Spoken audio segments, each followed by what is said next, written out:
السلام علیکم ویورز، میں آپ کو اپنے چینل پروڈکٹیو مسلم میں خوش آمدید کہتی ہوں۔ اگر آپ نے ابھی تک میرے چینل کو لائک، شیئر اور سبسکرائب نہیں کیا تو جلدی سے کر دیں۔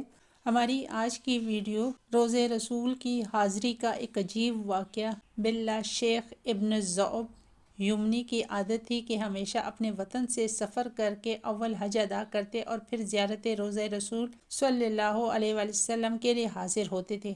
حاضر درباری کے وقت والہانہ اشعار قصیدہ حضرت صلی اللہ علیہ وآلہ وسلم اور آپ کے صاحبین حضرت ابوبکر صدیق اور فاروق اعظم کی شان میں لکھ کر روزہ اقدس کے سامنے پڑھا کرتے تھے۔ ایک مرتبہ حسب عادت وہ قصیدہ پڑھ کر فارغ ہوئے تو ایک رافضی خدمت میں حاضر ہوا اور درخواست کی کہ آج میری دعوت قبول کیجیے۔ حضرت شیخ نے عذرائے تواضع دعوت قبول فرمائی۔ آپ کو اس کا حال معلوم نہ تھا کہ یہ رافضی ہے اور صدیق اکبر رضی اللہ تعالیٰ عنہ اور فاروق اعظم رضی اللہ تعالیٰ عنہ کی مداح کرنے سے ناراض ہے۔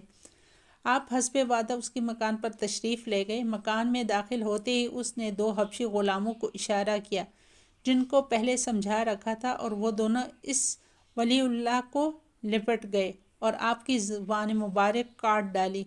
اس کے بعد اس کمبخت رافضی نے کہا کہ جاؤ یہ زبان ابوبکر اور عمر رضی اللہ تعالیٰ عنہ کے پاس لے جاؤ جن کی تم مدح کرتے ہو، اور وہ اس کو جوڑ دیں گے۔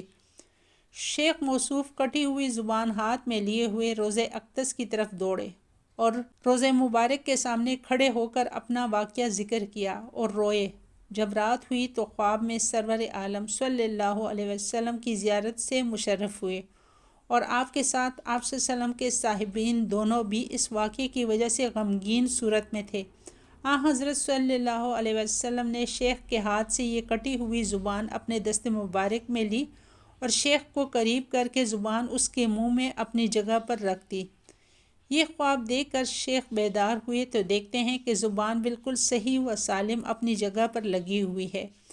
دربار نبوت کا یہ کھلا ہوا معجزہ دیکھ کر اپنے وطن واپس آ گئے۔ سال آئندہ پھر حج کے بعد مدینہ طیبہ حاضر ہوئے اور حسب عادت قصیدہ روزہ اقدس کے سامنے پڑھ کر فارغ ہوئے تو پھر ایک شخص نے دعوت کے لیے درخواست کی۔